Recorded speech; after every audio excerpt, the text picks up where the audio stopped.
Welcome, everyone, to Westcliff University's Distinguished Innovator Speaker Series, and a special shout-out to the whole crew at Venture Labs in Markham, Canada, Westcliff's new strategic partner as the university expands to its first international campus in Canada. I'm Dr. Barry Sandrew, Managing Director of the Innovation Hub at Westcliff, and your moderator today. I'm really happy you were able to join us this morning. Before we get to our speaker, I'd like to tell you a little bit about Westcliff University for those in our webinar audience who are not familiar with our campus. Pictured here is our campus in Irvine, California. Westcliff is an accredited private institution of higher learning with over 6,000 students enrolled both live online and on campus. There are 4 colleges at the university: College of Business, College of Education, College of Law, and the College of Technology and Engineering. Launching soon will be our College of Nursing in Corona, California. We also offer a full-stack coding bootcamp certificate and a cybersecurity bootcamp certificate. To learn more about Westcliff, including our awesome undergraduate athletic program, I invite you to visit our website at westcliff.edu, as well as Westcliff University on Facebook, Instagram, LinkedIn, TikTok, X, formerly known as Twitter, YouTube, and Red. Now, a little housekeeping. You've all joined this webinar in listen-only mode, which means you're all muted. But I welcome you to use the questions pane to participate in this live interview, and I'll pose as many questions as possible as they're received. And now for our speaker. Doug Shannon is an accomplished IT automation professional with over 20 years of experience in advanced technology roles. He excels at implementing strategic initiatives to enhance business functionality and possesses strong collaboration skills to lead diverse teams. Doug is a thought leader in digital transformation, utilizing his expertise in enterprise robotic process automation, AI, and agile project management to drive success. He has a proven track record in building self-healing automation processes and has been recognized as one of the top 50 intelligent automation leaders globally.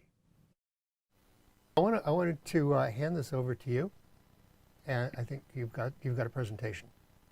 I do, yeah. So the presentation, I will share it, and essentially this presentation is about the autonomous enterprise, kind of where I think it's going from the aspect or the perspective of a enterprise practitioner, not as a AI researcher. So a lot of the stuff that everybody hears online and a lot of the quote unquote hype that everybody hears about is mainly coming from researchers. That's not a bad thing. It's just, it's an understanding of the perspective that you get from one versus the other. And so, yeah, so I'll dive into it. And in general, I'm Doug Shannon, and here to talk about how to navigate this future.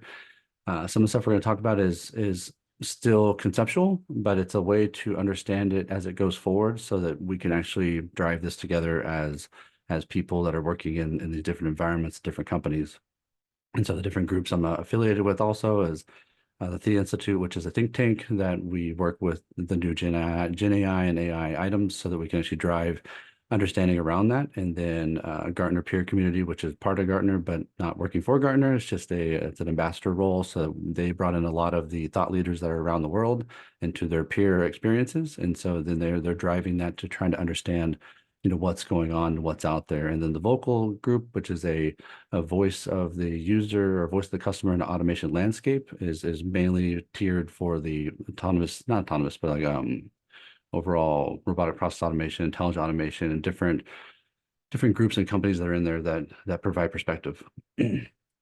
So as we dive into this, if I can click, so business is moving ever faster. And so what I'm going to do is, out of 2 different worlds, one that you may see is very, very common. And what happens is that in traditional tech, in this version, you have a company that goes through, the marketing team has a podcast that they do, and they decide to do it over the weekend. It becomes viral, and they didn't know it was going to get so popularized. And then they got a ton of orders. And so Monday morning, everything's in disarray.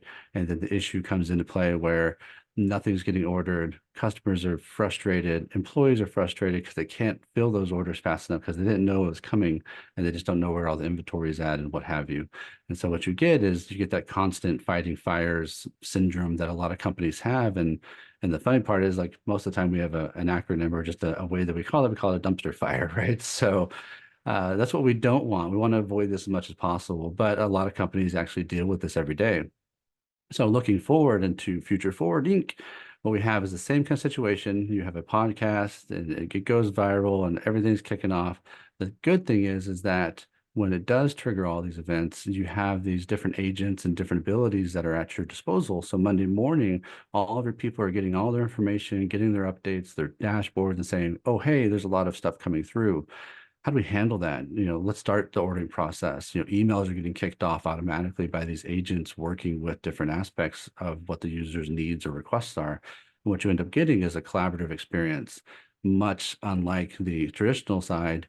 This works a lot better. It's a lot more streamlined. Your users and your employees are doing more with less, yet still getting more done.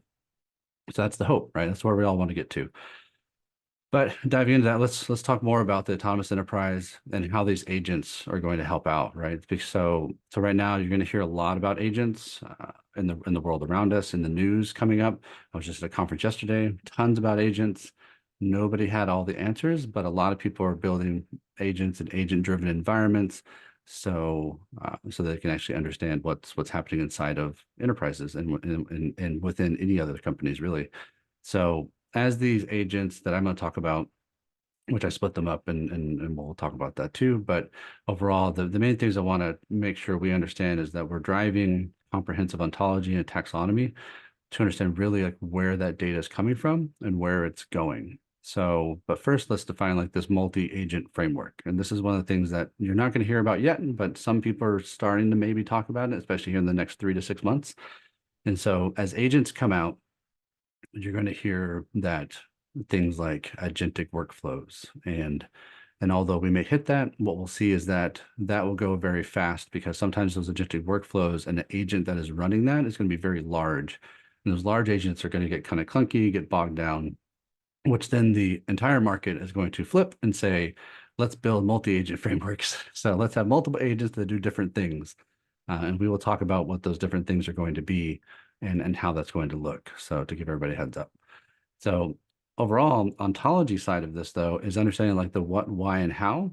And as we understand the what, why, and how of where our data lies and where it's embedded with our own users, we're going to understand, for the example, like Anna has a car, she uses an umbrella when it rains, and she works at ABC company. So what that gives you, it gives you that kind of grammar, that context of where are the people, what are they doing, what access do they have, and how does it look? So once you understand like the access and where things exist, then you can actually start to define the taxonomy of that. You can define where the organization and how that hierarchy works.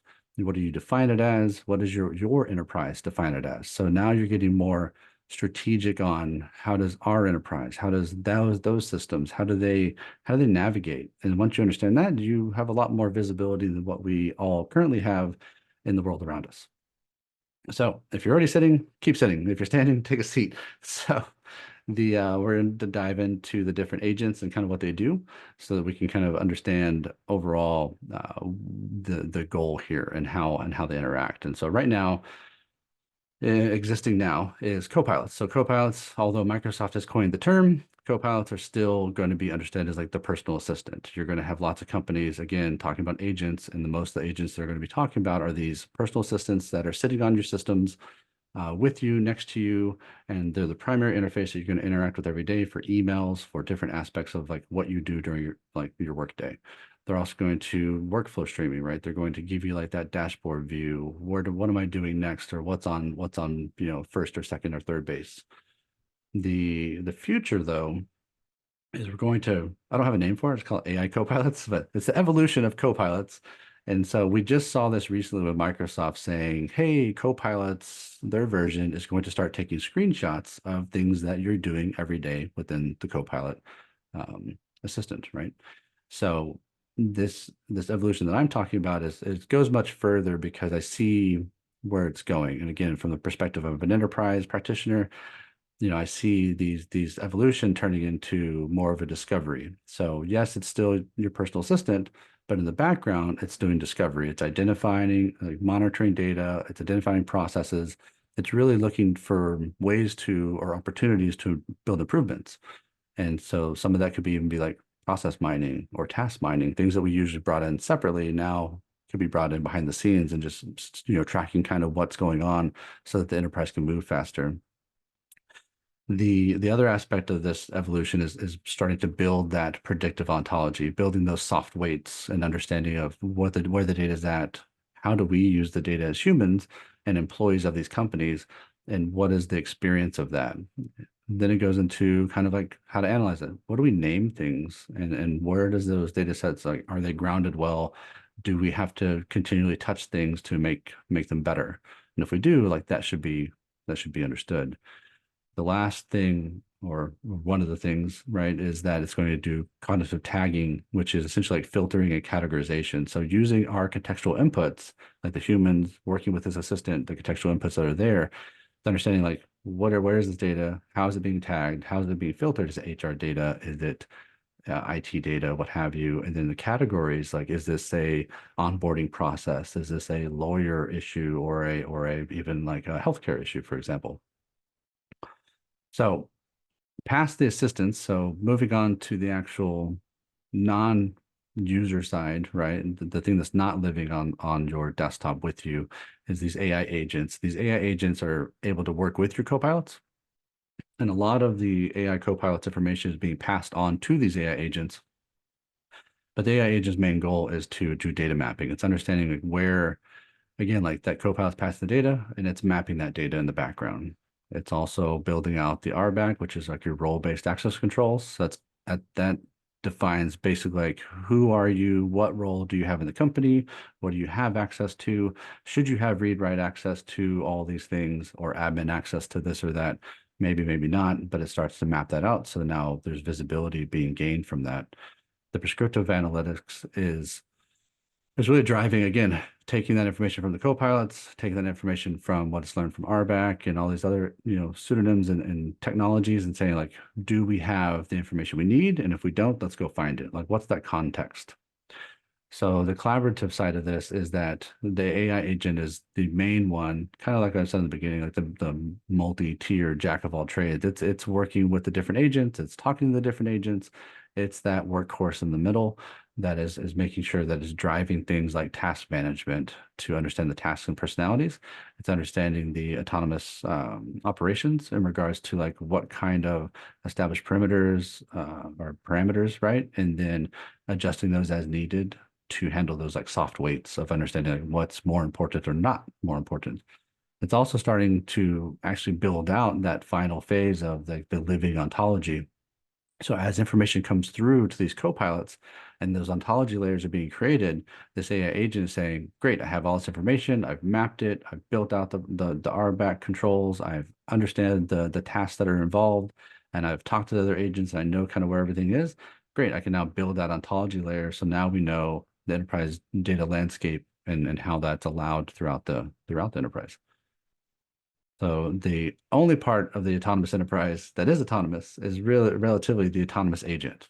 And so the autonomous agent is actually driving the identification organization of everything that has already been captured, right?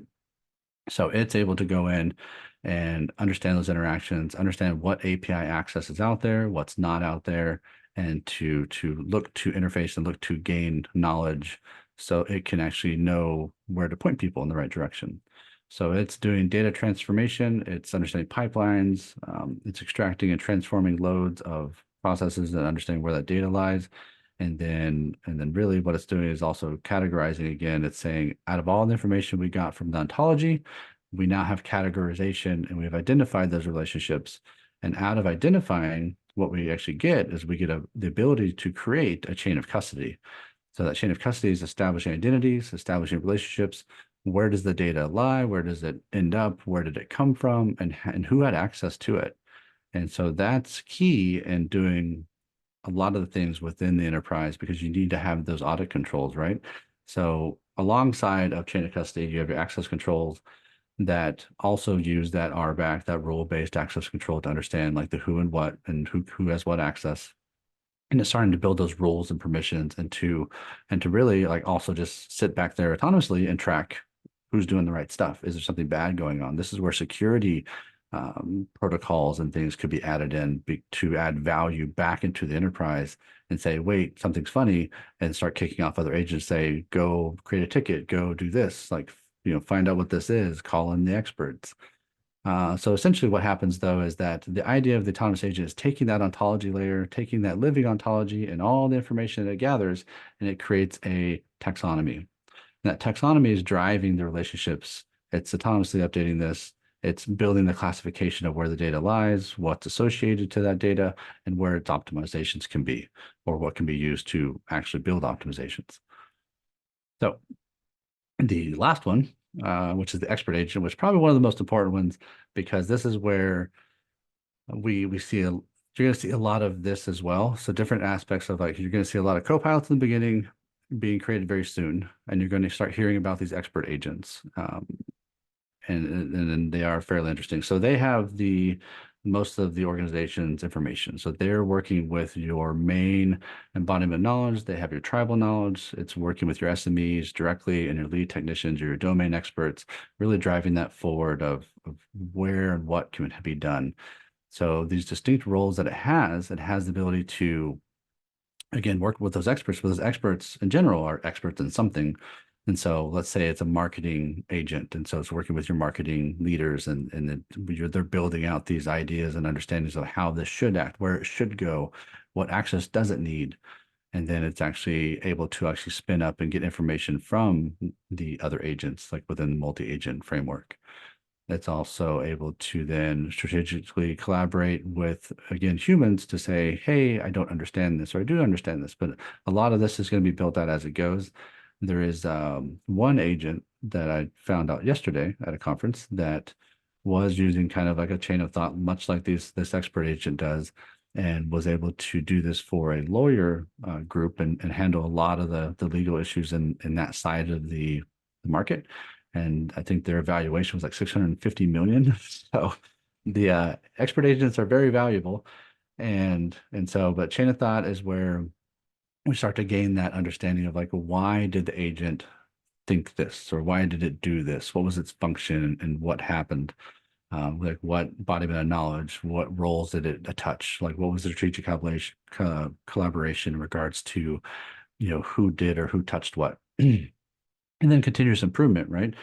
Expert agents are never going to be static. They're always going to be improving and always going to have the ability to be paused or mitigated or to understood what's happening. So by creating all this up top, and then the embodiment knowledge, the distinct roles, the chain of thought, what we end up getting is we actually get a chain of reasoning. And a chain of reasoning is key, because we don't want agents, and we don't want AI or even Gen AI giving us information that we don't know why it got there. And so this is one of the biggest ethical things. This is one of the biggest things around even biases, understanding why did it do what it did. And so how that works out is overall, the expert agent has a lot of oversight, right? So one is, I'll use my mouse arrow here, but the expert agent here in the middle has a personality. That personality is like a marketing personality, a IT personality, whatever we do. And then that personality then has a chain of thought, because it has a personality and understands, like, it's looking, it's doing, it's understanding for what. It then has the ability to have an agent, or kick off to an agent to go fetch something within the multi-agent framework. To maybe it says, I need new information, so go run an automation for me. So at which point it'll kick off an agent to go work with the orchestrator on the RPA automation side, the robotic process automation side, to say, give me that report that you have access to. It goes, runs it, gets brand new information in, and then is able to handle the ask that it initially had. And so that expert agent then provides a chain of reasoning at the bottom underneath the human. That chain of reasoning is for the humans and for the experts that it's working with, those domain experts. And then it's able to adjust the resources as necessary to put that in. The human has the ability to add its own perception, or say, hey, hold on, something's weird here. And then the expert agent can then add this to the virtual environment, physical environment, whatever we need to do. This could work for automations. It could work for also physical robots. The expert agents also kind of end up becoming like the virtual guardian of a lot of the data. So it makes sure that even us as humans are entering in the right way. So it could be used as a Q&A or a like quality assurance kind of situation to where it's monitoring a lot of the things that are out there or knows how to monitor it. Because again, like an expert agent could have a security role and be trained to look for some of these security aspects of it. And so a lot of people are looking at that right now because the world we live in is fairly unsecure when it comes to Gen AI. And so a lot of people are looking for answers. All right, so that's the agents. But as we've looked at this and looked at the technology, we've explored how it could be very interesting and got a glimpse of how it can be harnessed. So overall, the biggest thing to understand is that technology itself, whatever technology innovation is a powerful unifier and enabler, and it's going to help us in general as long as we work with it correctly. But we do have to keep and make sure that we're in the loop. Like the human needs to be in the loop. We need to have some say. We need to be a part of these conversations and really driving this with our companies that are doing this and embrace this. So we do that. And the reason why we want to embrace it, because we want to be more adaptable. We want to make sure we're amplifying the capabilities of the technology. And again, we want to just innovate around it. So the ways that I utilize and the way that helps me understand how technology or how to formulate and ask for an opinion is to use like the ACT model is something I use, and ACT stands for alignment, clarity, and transparency. So overall, when you're looking at something, we're aligning on, hey, if I'm in the enterprise, I need to know, what's the best way I can get to the goal I'm trying to get to. I'm trying to be more agile. I'm trying to, understand how to be creative, how to be strategic. What do I need to do? So aligning on that, I might say, well, my enterprise is really good at building Polaroid cameras. And so what do I need to do? Well, maybe the future is not in Polaroid. Maybe it's more digital. So the clarity there is going, okay, if the future is more digital, what kind of tools do I have at my disposal? Well, I have AI, Gen AI, even edge computing, which we'll talk about later, but it's like servers on the sides here. IoT is massively important because IoT is the Internet of Things. It was something that was very big many years ago. It didn't quite get a good footing. It does have a lot of bonuses like Bluetooth technology and whatnot, but it's coming back because Gen AI and AI in general is now enabling it to actually build those communication layers with pretty much everything. So the clarity there is like, okay, if we have a Polaroid camera, we know it's moving to a digital, maybe we need to start looking at these other digital tools and say, how do we build that in, or how do we change our form factor, right? So the transparency after laying the groundwork is just to see like how did we integrate that? And if we did integrate it, did we do it well? And then to really build in that continuous improvement. So that transparency, like, okay, we've done some things, we made some changes, build the improvement. Let's go back up and realign with the clarity and realign with the alignment. Are we on the right track? So the idea there is just to be innovative and be creative for the future that is coming ahead. So when we're looking at defining, and so enterprises, what is an enterprise? An enterprise is an undertaking, typically one of difficult or requires effort, right? So all enterprises require effort. And when you're looking at artificial intelligence within inside the autonomous enterprise, and you're looking at multi-agent architectures with different agents doing different things, the best way to look at it is as if it is an enterprise circulatory system. Like it is all the things moving inside are inside of this entity, inside of this body of this enterprise. And how do you maintain organizational health? Well, you kind of move and you run and you take care of yourself to identify threats, and then those threats get handled, right? Like you have to find a way to mitigate those. That's how you stay healthy. And the same way with your seamless integrations, the idea there is to build those auditable interfaces so that everyone knows where and why the things are. Because if you don't know where and why, you're going to be chasing your tail a lot, trying to find the answer that is usually fairly, as long as the data, it's fairly intuitive. So driving innovation, it also helps here because, again, like it acts as a central intelligence area where you have different ways and different strategies you can add. You're no longer just on your own. You're no longer just revolving on the one person that knows the one thing. These agents will share information and you'll be able to actually be more strategic and more enabled, and then enhance decision-making processes. So the human factor here is humans are great. We're all humans, and in general, we work very hard to do digital transformations, and we do so via context, and that context and that the ability to be agile and adapt is one of our strengths. And, technology in general doesn't have the ability to respond very quickly to change, but humans can when they need to, and they do so quite rapidly. So the human process, when we're working as humans, like we build complex context dependent things. And sometimes we feel that only we know the answers. But if we actually look back and say, okay, let's define this out, and especially with some of these different agents, they're going to have the ability to help us define that much better, much easier. And again, like even tracking to the fact of like, what is the process? Maybe we find out that that process that we thought was our own, we always did it the same way, has done it 5 to 10 different ways from a few other teams, but yet maybe we can get aligned on a better process. So the human side, again, the human engagement side of that is that, social skills are vital. We need leaders that have that ability to bring in the experience and understand that there is some, we bring that unique side of it.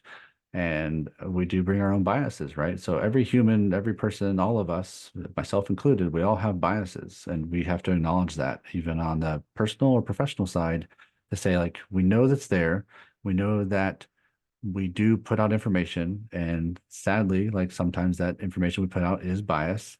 And then to understand that and to have better knowledge around that is going to make us better people, going to make us better business leaders, and has to be thought of. Although, in the same concept, that perspective and the perspective that we all have, be it different or varied, does, even if we do fail, that's how we learn. So humans learn through failing, at least that's a personal belief. And I know I've learned a lot throughout my life. So I do think giving humans the ability to understand it's okay to fail, there's a lot of, and I talk about like brave spaces and whatnot. There's a lot of wins there when you have teams and you actually enable them to understand that they're supported. So the technology landscape of where all this comes into being embedded, and very quickly, because we don't have all that time. So in general, the IoT, again, the Internet of Things, comes into play because it has that proactive decision making, it has that customer personalization. So the data points, the different devices that are out there are going to give you insight into what your users or your employees and what people are doing, so you can actually make better actionable results. So the intelligent automation side of this is there's always not a good API, or there's not an API at all, or the API you have or you thought you had doesn't give you all the information that they thought that the customer or the vendor said that was going to give you. Always things to worry about, right? Nothing's ever what it seems. So when it comes down to it, sometimes you need intelligent automation to be able to bridge those gaps, handle legacy aspects of what's around you and how the business relates. And it's also the ability to bridge platforms or applications that you may need help with for your end users or your employees to be able to actually be more enabled or just embodied, or work better with less hours, but the same people. So nobody's getting removed in this regard, in this story here. So edge computing is a way to transform the approach of like a strategic enabler, because it's faster computing on the edge side. So instead of like servers that are on-prem, like on premise, and then your cloud servers, the edge side is faster, better uptimes, better resiliency, has the ability to offset a lot of the nuance there. So all that being said, we're going to go into a day in the life of what it would be like if a person had the chance to work in the autonomous enterprise. So, and that idea would to give you some insight. So let's walk through Emily, and Emily is a marketing manager. And what she's going to do, she's going to use the multi-agent model, and she's going to handle her day. So some of the colors you'll see here, just to talk about, is that you'll have like the human interactions, like Emily and what she's doing and her team. And you'll have the enterprise data that is in the pinkish color. So it's like data that is proprietary to the enterprise, that is provided internally, that is used for statuses and goals and whatnot. The multi-agent framework, which is the different agents and how they work between each other and to each other and whatnot. And then the AI CoPilot, which you'll see his name is Max, because I don't know, we name things. So 8 a.m., we come in, Emily starts her day off. She's working, her CoPilot comes up and says, hey, I have a dashboard for you. Here's your personalized summary. Here's some key insights and tasks and recommendations, right? So she then is able to prioritize her projects, and based on like the enterprise data, and then really understand like, hey, here's what the marketing and the stuff that she needs to do.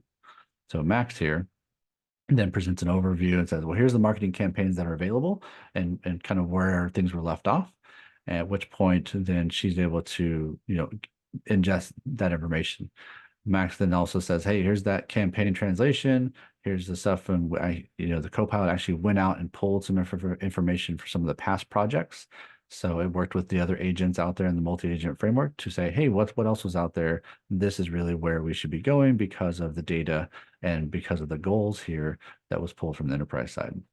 So once she's got her update, Emily says, hey, that's great. I got my updates. She's making critical changes. She's looking at her report. She has a good snapshot of her day and she knows what's needed. So then next thing is predictive insights. Max, the AI Copilot, is giving her some information around that key campaign that she selected. And so it's able to understand the target for that because of past enterprise data.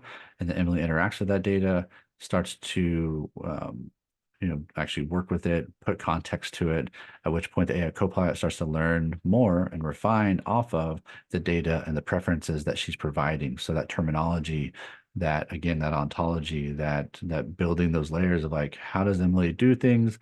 Does she like it this way? Does she like it that way? Does she use the terms like money, bucks, or dinero? What is her terminology like? And then to better understand her, to be a better Copilot. Which point Max then goes, hey, I understand all this stuff. I'm going to recommend some different things. It looks like we may have some, things that we can push out to the team members on the team, and then might want to maintain the momentum because there might be some worries of we might not be hitting the right targets. And so come 10 a.m., Emily's preparing for a meeting for the next week and looking to gain some more information because she wants to build out a really good report and she wants to build a good spreadsheet here. So she asked Max to work with some of the AI agents, and then they got some information back to her. So she's equipped with that latest data from the enterprise, and then she can actually drive that with the strategies, again, that the enterprise is providing. And so Max tags the data points, goes looks for the relative words that Emily was looking for. She was looking for specific words like summer sale or customer segment A. Those are words that can be found in the enterprise data and some of these campaigns. And so then it's able to actually bring that back and predict some of that, do some predictive analysis around that discussion point so Emily can actually take that forward. So what the AI agent would do in this case is compiles information. It takes all the current campaign data, right? And then it uses the taxonomy. So the taxonomy is like, who's the audience of this? What journey were they on? What channel? Those type of things. And it has that ability to bring that back in very quickly. So then you don't have Emily in this case or the employee looking for all this in other places. It can be just gathered for them because it understands that taxonomy, that ontology layers of where does the data live and move and why. All right, so she had lunch. So Emily comes back, ready to go, and she has her insights, and she's worked with her expert. She worked with her agents. Now she's going to work with an expert agent, and there's a reason why. So we're going to find out. So 1 p.m. she's back, and Emily wants to ask an AI agent to leverage some information. She worked with Max in the morning, and they kind of built out an overall taxonomy structure of the plan that she wanted to do. She wanted to give her thoughts or reasoning, what the plan going forward is for this marketing meeting coming up later in the week.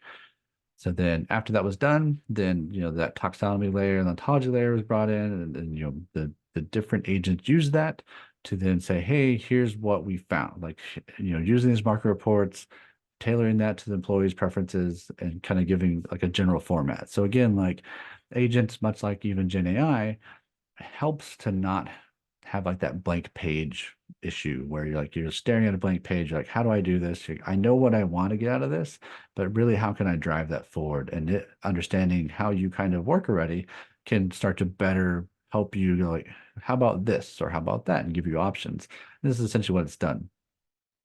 So 2 p.m., after working through the details, Emily says like something's off, something's not right here. And being a marketing expert herself and being someone that has like lived and worked in this environment, she's like, I don't know what's going on. Something seems off. I want to reach out to the expert agent and work with some of the other teams to say, can that marketing agent work with me on predicting some stuff or taking a look at the market again? Because maybe our reports aren't quite right.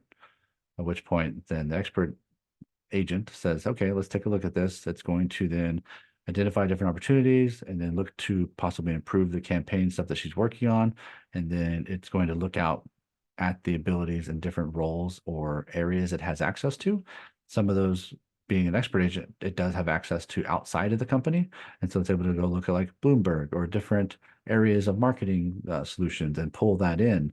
And so what it did come back and said, hey, I found some high performing regions that were not in the previous reports that we have internally. So we should probably update that.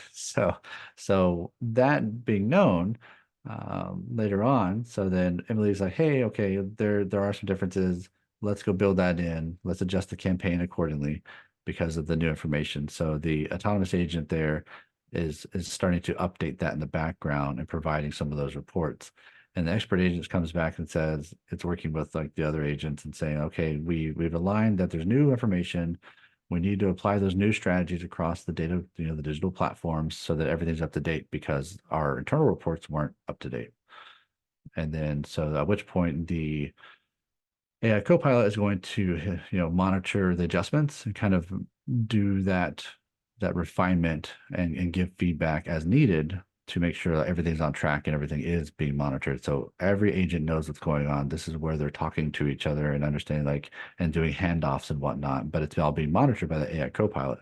So then the expert agent again takes that leadership reporting side and goes, okay, we've looked at this, we've defined it, Emily has confirmed it. Yes, this is a needed change. Let's go take that report, give that to the marketing team leads so that they have that as well. And so then we can ensure all of the other campaign adjustments are up to date.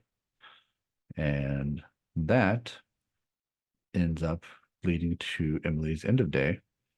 Now that she is at the end here, she feels much more capable, and she, everything's working out, everything's getting updated. The knowledge base is updated, it's been refined, all the strategic recommendations have been added to all the future campaigns. It's fantastic. Emily then leaves work feeling that she executed efficiently. She's like, hey, I did all the stuff, and her insights even saved the day because again, like that contextual side of what the human brings into the loop is massively important, and we have to make sure that we keep that effort going, right? So everything works out. Everybody works together in the framework here, and then the reports are built out, and all the personal recommendations, all that stuff, all combines into one, and she feels good at the end of the day. So all that being said, there's 2 points that I want to leave everybody with on this presentation here, and the one point is that the future has to be a collaborative one. And if we as humans are not actively involved in shaping and solving for the challenges that lie ahead, then our own future is no longer in our hands. And the reason why I say this is because the OpenAIs, the Amazons, the Googles, but Google, company, they are driving to build these foundational models. They're building the larger world models. They're getting much bigger and bigger, and they're really kind of computing around humans, not really with humans. Even some of the conferences I've been to, there's a lot of talk around how to avoid almost working with humans and skipping over the ethical and bias issues and creating synthetic data just to replace data that's already there. That could cause a lot of other issues in the future. I definitely understand the aspect of removing certain things from like the human dynamic, whereas like say with like a Tesla car, there's a reason why it brakes for itself. It doesn't like brake for itself, but it slows down itself to a stop because it's gaining the most energy back that it can to ensure that it can go further. So can the car brake better than myself and generate more energy? Yes. So then why not add that as a feature? But still, you need the human to actually hit the brakes if it needs to, if the human sees something in the road or something that the car doesn't see. So there's a very fine line. But again, if the future is no longer in our hands, if we're not involved, we need to be involved. That is the point. And so the second point is a personal story I like to share. And as a child, I was taught, our forward-facing eyes provided depth perception to hunt, and we were predators, right? So our eyes are in the front, and we're predators. But as I grew older, I realized that the perspective overlooks a fundamental viewpoint of our humanity. And that being said is like, yes, our eyes are in the front of our faces. Yet we don't have eyes in the back of our head. And so why is that, right? And so, but not having eyes in the back of our head, doesn't it make us more of a collaborative species by design? Because if we're a collaborative species, when we stand back to back, we become more complete, we become stronger, we become more resilient. And in the face of uncertainty, especially in times like this, it's time that we stand together and recognize that no single viewpoint or perspective is absolute. So let's embrace the power of collaboration and come together to create a future that's worthy of our highest aspirations. With that, I leave you with those two things, and feel free to connect with me online. And that was I'm Doug Shannon. Doug, that was fascinating. My goodness. So it's amazing where this is all going. And Very quickly. yeah, very quickly. Let me take you back a little bit. Sure. What you described is fascinating, but it requires a complete rethinking of an enterprise operation, along with a lot of training of the people and stuff like that. Generally the people that I work with and that I consult with myself are still basically manual in every aspect of their departments. And there may be there's one company that has 12 different departments, and they know nothing about AI, but they know they have to get there. Right. But the worst problem, is that each department doesn't know what they don't know. Right. So where does a company like that start? Yeah, and that's why. So I've talked to many in the space, even at the conference I was at yesterday. They're talking about, usually you have a vendor that has like this one box that says data, and then it's like all the stuff that goes with it. And you're like, no, but what's the data? They're like, oh yeah, it's just data. And you're like, no, we have to get back to that. How do you define the data? And back in the day it was DevOps, it was IoT, it was data lakes and swamps and data swamps that turned into same thing back then. People didn't know where to start and they didn't know what to do. And there's multi-generational level of people in the industry now. So my thought is we have to have the agents actually define that data. And so that's that ontology layer, and then eventually that taxonomy layer that's going to help serve up the insights that we need so that we know who needs the help. Because an agent does, like, without the people knowing how to add this in, you need something to build that like business process management, something that build that, where does the process live? How does it integrate with other teams? What does that look like? But building that on the back end. And so on the automation side, we do things like, process mining and task mining, and that gives us process discovery.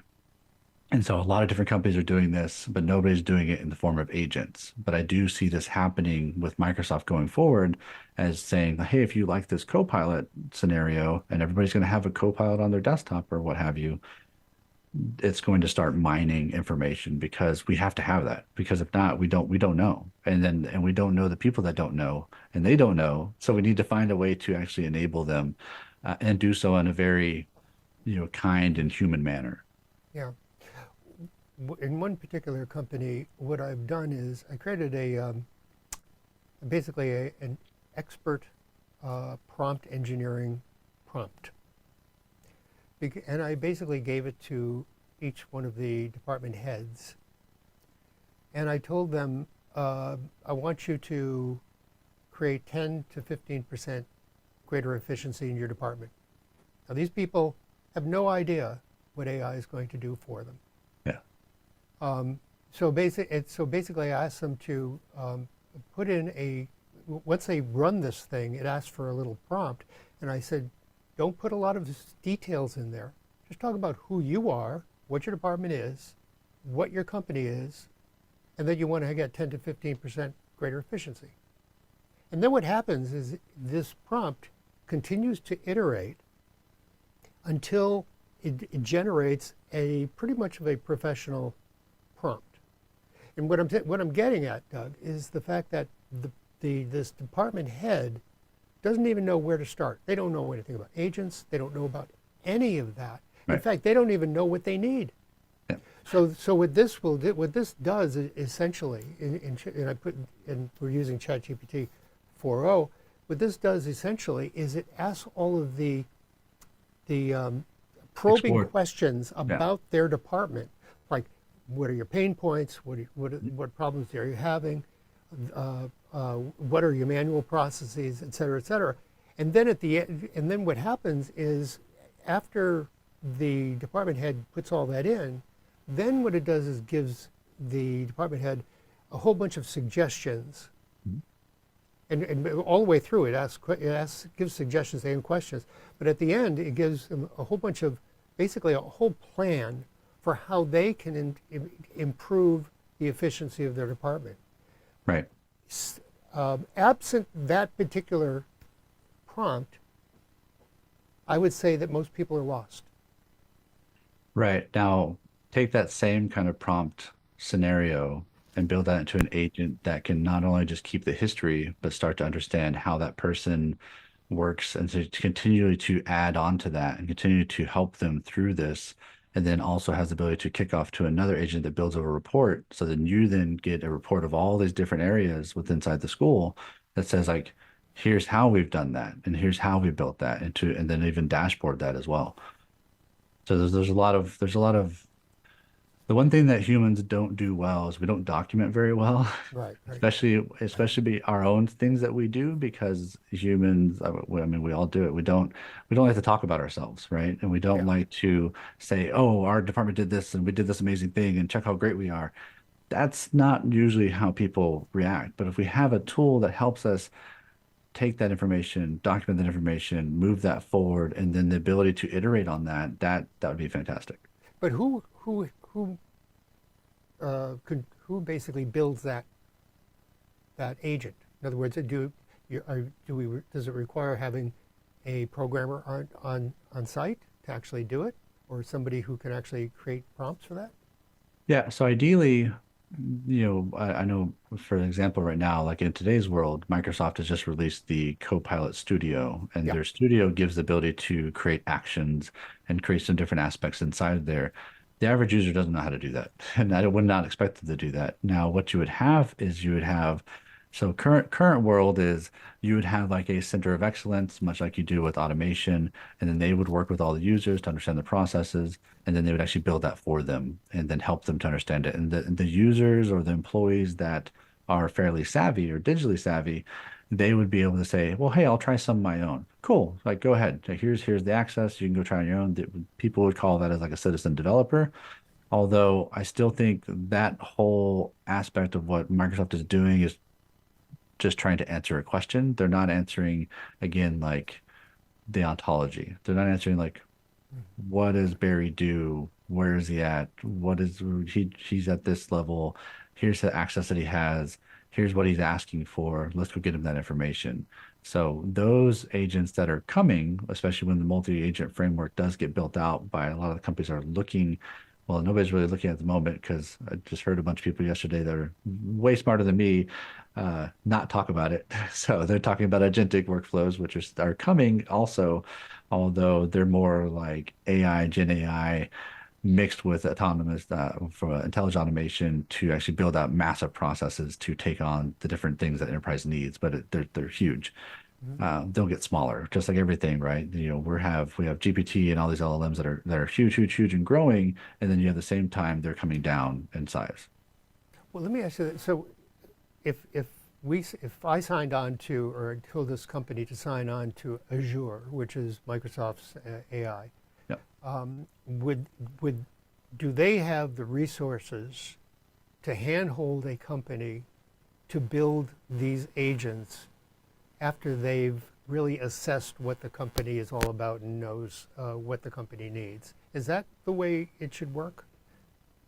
So I don't want to talk for Microsoft, but working with them As an example. on different projects and whatnot, like yes, they have the people that can walk you through how to set it up, how to set up your environments, and then they can definitely bring in like their version of Copilot and then now the Copilot Studio so that you can start building some of these actions in. But again, not knowing for even like an enterprise or even a school or even smaller businesses not knowing the processes that are currently out there puts you at a disadvantage. Not knowing where your data currently is and it's not filtered or categorized puts everyone at a disadvantage. And that's where the thing that I'm trying to make sure everybody starts to realize is like we have to start filtering. We have to start understanding where the data is. And the only way I can see that happening is if we started to mine it with our users. It's the only way that makes sense because again, like we don't document well. That's Well, just a wouldn't people thing. Azure actually do those kind of probes to find out within a company where that data is and how it needs to be modified or accessed, rather? Yeah, they would work with you, and you have like the graph backend API that Microsoft has, right? So if you're a Microsoft Shop or Microsoft Enterprise user, then you have some of that visibility. But you come to find out when you even working with some of the larger companies like Microsoft, it takes a long time to figure out is your data where it should be, and then where does it lie, and what servers is it attached to, and what platforms do you use? And there's a lot of questions in there that not many can answer very emphatically. Yeah. Well, Doug, this has been fantastic, and I know that you've been you've given a lot of insight to people who are already there and people who are trying to get there. And for me, you've given me some information about where to start, and I think that that's invaluable. Yeah, I mean, one quick other way to start that I've talked about in the past is when you're looking to bring on Gen AI, but say you already have intelligent automation already embedded, you're already doing RPA, like robotic process automation. Some of the quickest wins that I've used in the past and still use is what I call as AI spanning. And what that is essentially using your automations now, but instead of human in the loop, you're able to actually ask or prompt Gen AI to get you some of those answers and then build that as part of your process automation. So when you do that, it gives you a lot more breadth of knowledge and it gives you a lot more control over your Gen AI solution. So you're not getting tokenization out, like too many token usage, or you can't audit it. Well, if you actually add it as part of your automation, at least now in today's world, you actually gain more audit control that way. Very cool. Yeah. Thank you again, Doug. Really appreciate it. Yeah. Thanks for having me. And I appreciate it. And hopefully everybody got some value out of that and start listening for it because the next 6 months you'll be hearing about it. Very good. Cool. Thank you. Join us in the fall for another great Distinguished Innovator Speaker Series. I want to introduce purposefulbuying.org to you. It's an e-commerce company that was built and is entirely managed by smart capstone students here at Westcliff University. The platform sells premium Nepalese products with all proceeds going to Pahar Trust, a 30-year-old charity that's building schools in many of the most remote, earthquake-prone villages in Nepal. So check out purposefulbuying.org. I want to remind everyone that on June 7th, Westcliff University is holding its commencement. We'll be streaming that on social media, so save the date. I want to thank everybody for coming today and attending this webinar.